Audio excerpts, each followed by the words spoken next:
So the first part of doing operations with complex numbers is the same as if the I was just x or any other variable.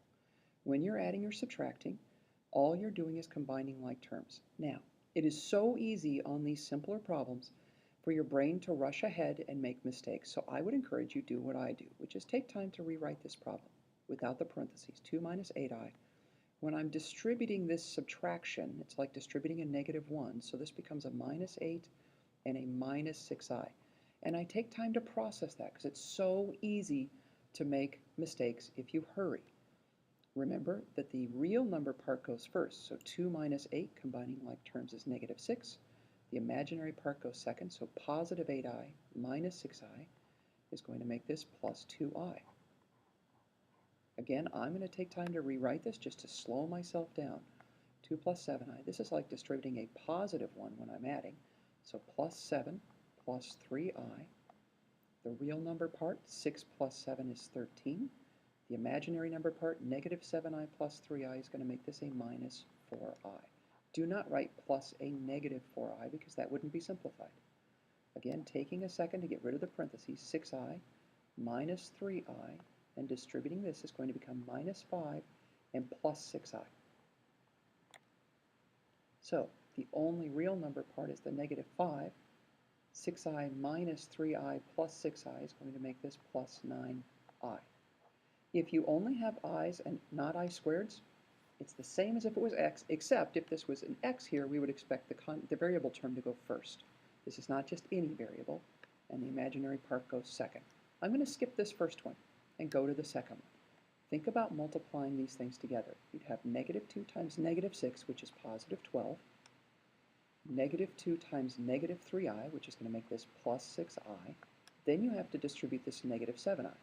So negative 7i times negative 6 is a plus 42i. And last, negative 7i times negative 3i is going to make this a plus 21i squared. Think about it though. If I is the square root of negative 1, then I squared, if I square a square root, it just gets rid of the radical, is negative 1 itself. So this becomes plus 21 times negative 1, which means this becomes 12, combining these like terms, plus 48i, and this one's going to become minus 21. It's positive 21 times negative 1 makes that a minus 21. Combining now my like terms here, 12 minus 21 is negative 9, and bring down my plus 48i. A final answer will never have an I squared, because I squared has a value of negative 1, so you can actually reduce it some more. Going to this last one, and then we'll come back to the first one. 5i times 6i, negative 6i, would be negative 30i squared. But if I squared is negative 1, then negative 30 times negative 1 makes this positive 30 that I'm going to distribute to my negative 2 plus 4i. And I'm going to get negative 60 plus 120i for my final answer. Again, no I squareds in your final answer. Guys, you should know the pattern of what happens when you square a binomial by now. It's the first thing squared, so 16, plus 2 times the first term times the second term, plus the second term squared.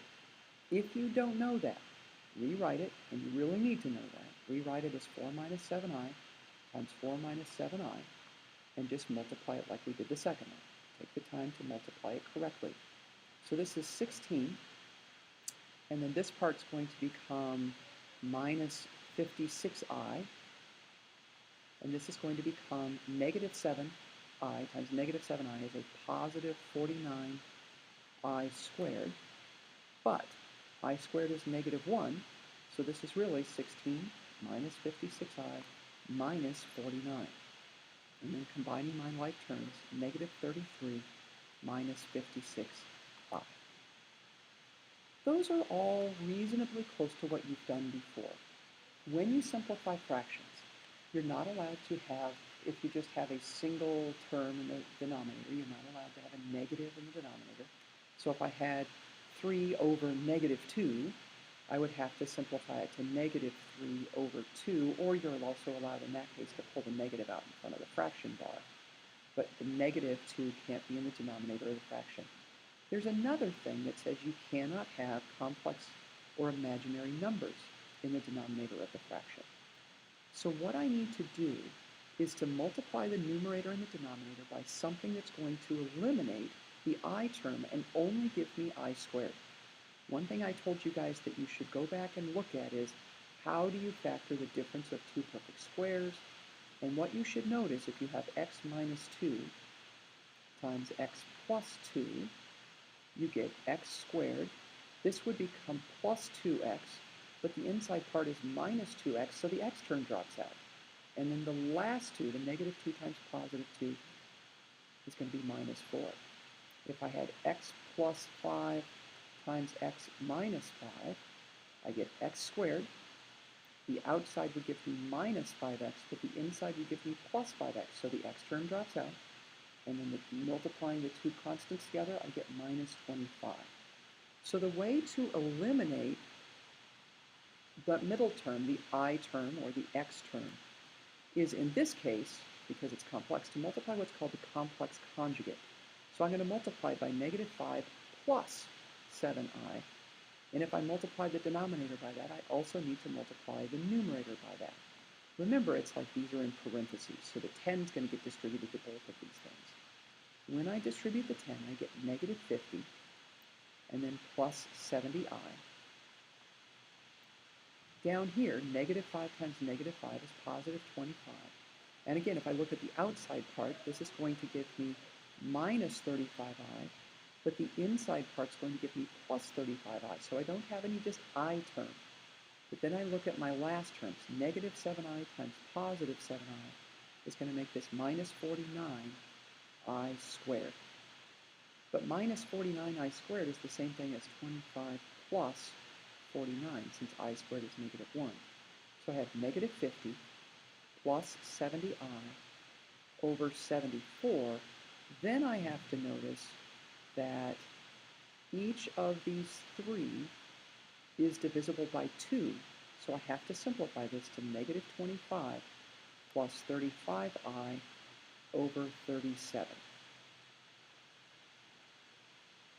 So multiply by the complex conjugate to get rid of this in the denominator, negative 3 plus I. And same thing in the numerator, negative 3 plus I. Distributing here is negative 12i plus 4i squared. Multiplying here gives me positive 9 minus I squared. And again, if you need to break this down into more steps, do that. Well, this is really like negative 12i minus 4, since this is like plus 4 times negative 1. And this becomes 9 plus 1, because it's minus, and then I squared is negative 1. Simplify. The negative 4 would go first, before the minus 12i, real before imaginary, over 10. But then again, I'm noticing these are all divisible by 2 again. So to simplify, it's negative 2 minus 6i over 5. Multiply by the complex conjugate of the denominator, so negative 10 plus 3i. Same thing for the numerator, negative 10 plus 3i. When I FOIL this, which is really just doing the distributive property twice, I'm going to get positive 20 from my constants multiplied together. The outside part, negative 2 times 3i, is going to be a minus 6i. But the inside part, positive 3i times negative 10, is going to be a negative 30i. Negative 6i minus 30i is a negative 36i. And then multiplying the two I terms together is plus 9i squared. And then this is over. The denominator is going to be positive 100 minus 9i squared. Again, if you show more work to get there, please do so.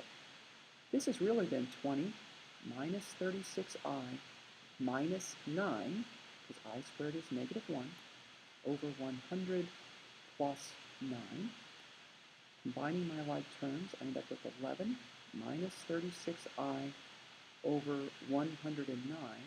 11 is a prime number, and since it doesn't go into 36, immediately I know that I'm done here. The last thing I want you to add on the back of your note sheet, we know that I has a value of I. I squared is negative 1. Square root of negative 1 times the square root of negative 1, so that's negative 1. I cubed would be this negative 1, because it's already I squared, times another I, so it becomes the opposite of I. Some people say negative I try not to. So I to the fourth, if you think about it, will be the square root of negative 1 multiplied together 4 times. Oops. Well, these two multiplied together give me negative 1. These two multiplied together give me negative 1 again, and negative 1 times negative 1 is positive 1. Think about I to the fifth. It's just this times another I, so it circles back here. I to the sixth is this times another I, so it becomes negative 1. So this is like I squared, I cubed, I to the fourth. This would also be I to the fifth simplifies to I to the sixth simplifies to the square to negative 1, I to the seventh simplifies to the opposite of I, and I to the eighth simplifies to 1, I to the ninth. So this just circles through over and over and over again. Oops, 11th and 12th. If I gave you then something like I to the 47th power, I don't want you to have to write this over and over again. Notice the place to really pay attention is here. All of these, I to the fourth, I to the eighth, I to the 12th, these are all multiples of 4. So if the coefficient, or sorry, if the exponent is a multiple of 4, we know that it ends up being equivalent to I to the fourth, which is just 1.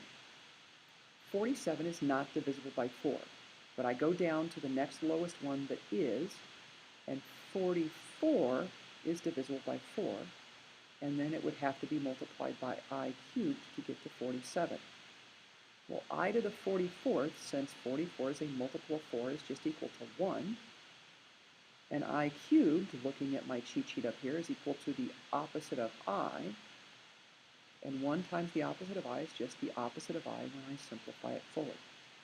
So if I gave you I to the 2,450 power, I know this is not divisible by 4 because the last two digits aren't, which means the next one that is, I to the 2,448 would be just slightly less than that, times I squared. This is divisible by 4, so this is the same thing as I to the fourth, which is 1, times I squared, which I go back up to my cheat sheet, is negative 1, and then 1 times negative 1 is negative 1.